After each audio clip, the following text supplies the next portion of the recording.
Just to introduce myself real quick, Matt Eves, Population Health Management Specialist. I work in Derbyshire Community Health Services, and as Dan said, I was on HSMA 4. And just a couple of things to run through what I'm going to talk about. A couple of examples of recent work applying the sorts of things that are taught on HSMA, and then questions if anyone has any at the end. Happy to take them, but if we could hold questions to the end if there are any, that'd be great, just there's quite a bit to get through and I'm conscious of time. Bit of context then before I jump into the presentation. So there's been talk of health inequalities today, so I won't labour this too much, but in terms of definition, they are systematic, unfair and avoidable differences in health, and health inequalities are one aspect of inequalities at general, sort of at large. And this is a sort of abridged version of a recent statement from NHS England on health inequalities information, which focuses on access, experience and outcomes. And the session I'm presenting here is very much focused on access and experience out of those three. So just going to move into a, hang on, reshare. How can I, are you still seeing the slides? I think you might be. Yeah, still the slides there, Okay. Matt. Are you now seeing? Yeah, we see the tool now. Yeah. Great. So this is the first one, looking at access. So this is following sort of a few iterations, following a sort of bespoke piece of work with a question within the trust, which are then sort of approached to say, well, actually, rather than approaching this with the specific nature of this question, how about we focus on answering the same question for any other groups as well? So this is focusing on waiting time. So I've preloaded this with the parameters, but all you need to do is just select the various columns and labels from the data that's passed in. So it's been set up in a way that requires has really limited requirements for the source data. So selecting the field that contains the waiting times, in my case, that's the one called weeks waiting. Selecting the field that contains labels to indicate whether the waiting time is closed or still open. In my case, it's this one called open closed. And then this select box populates with the unique values in this column. So in my case, that's open and closed. And it just needs to have the label that indicates, is this wait closed? So it's closed in my case. Populate a threshold in terms of the waiting time. So I've pre-populated at 18, could be anything, but it's important that because that actually will influence the result. Wherever we start that dividing line, that will influence one of the results, which I'll come back to shortly.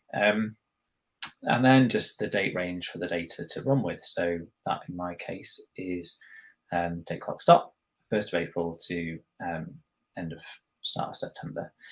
There is the option of running it for all services, or you could run it as just a whole data set. So the way I sort of saw this is that you might have a data extract for the whole organisation. Within that, there might be a column which indicates the service that that particular row or record is related to. So in this case, I've said yes and selected the service name, which gives us a view that there are 19 unique services with these sort of abstract names in this source data. There's a bit of prep here around odds ratio and relative risk, which I won't go over too much, but they're just measures of likelihood of an event in a group that has some sort of exposure versus a group that doesn't. So in this scenario, the exposure column is a column called LDRA, indicating whether or not the patient has a label for learning disability and or autism. And in this case, the exposure would be yes, they do, so that's that flag, and the non-exposure would be no, they don't, so that's that flag.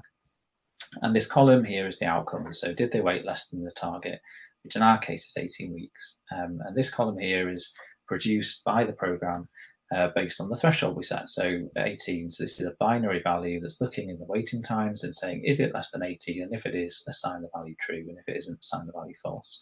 So a good outcome is true, they waited less than 18 weeks. And a bad outcome is false, they didn't. Select confidence interval and then press go. So then what this does here is calculate the odds, the odds ratio of waiting less than 18 weeks, in this case in the exposed group, those with LD and or A, initially for all services combined, so a trust or an organisation level, followed by all services that it could run for. So because we selected that option. So of the 19, it could run for 6 because the odds ratio requires 4 aggregate numbers. And if one of those is 0, there is a divide by 0 error.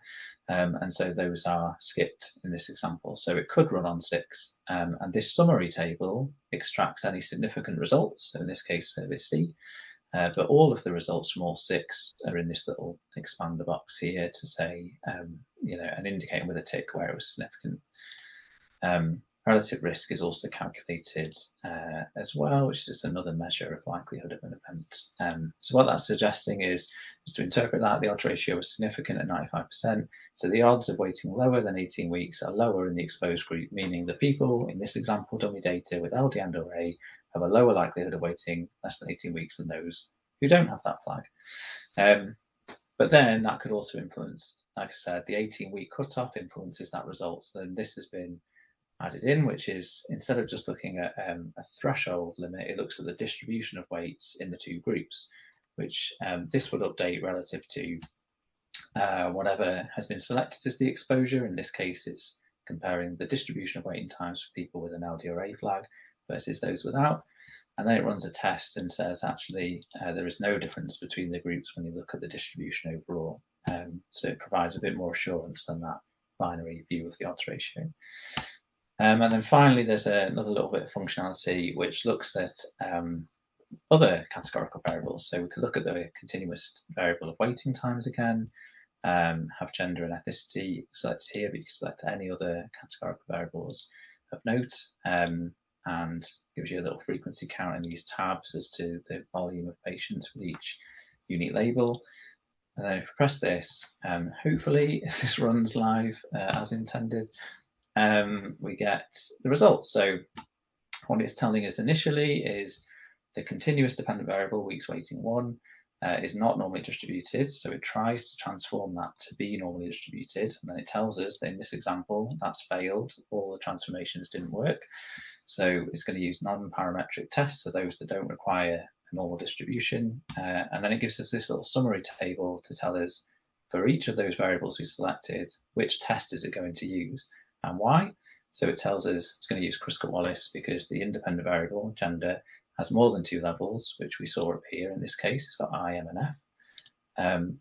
And the parametric assumption isn't met. So then it gives us the results, but because gender in this example, not all of those values are above 5, which is a requirement. So it still runs, but it gives us a bit of a warning to say that. So we can go back up here and remove one of those values in this example where it's less than 5, just to illustrate, rerun this. And now it will say, for gender, actually it's going to run a Mann-Whitney test because there are only 2 levels and the parametric assumptions aren't met. Run those tests and present the findings. Again, same order, it'll start with the whole trust level and then it'll run through individual services. So a whole trust, with this sort of data here, it would suggest that there's a significant difference somewhere within ethnicity.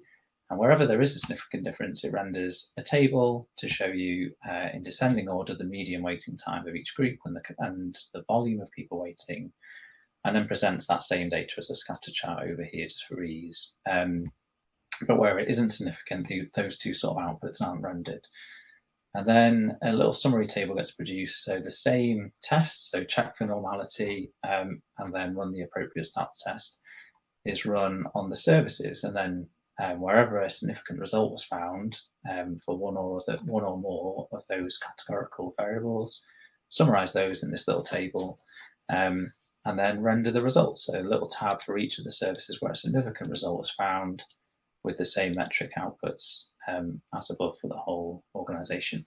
And that's it for that one, which I'll just flip to the one around experience. So that's the one which I've been produced or have produced for the purpose of really trying to find a quick and rapid way of identifying where have we got variation in access. So where should we be focusing or prioritizing our efforts potentially?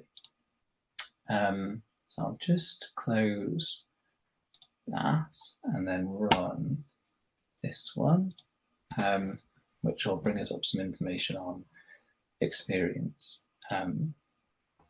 Now, I don't think I'm sharing at all now because I've just closed the app, so I'll just fire up this and then reshare. Just 1 second.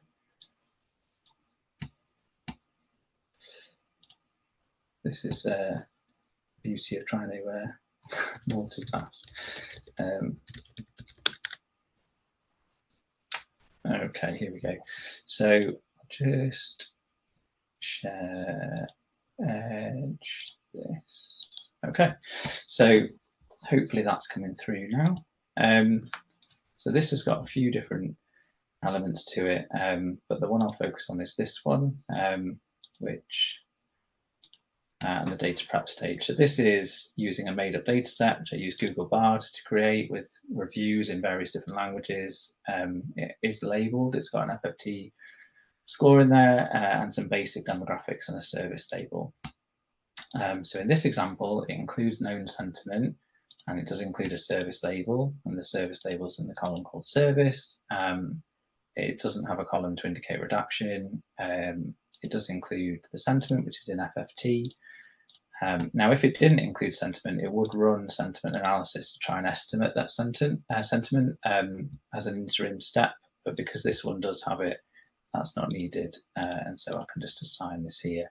The text is in a column called review, and the demographics are gender and ethnicity.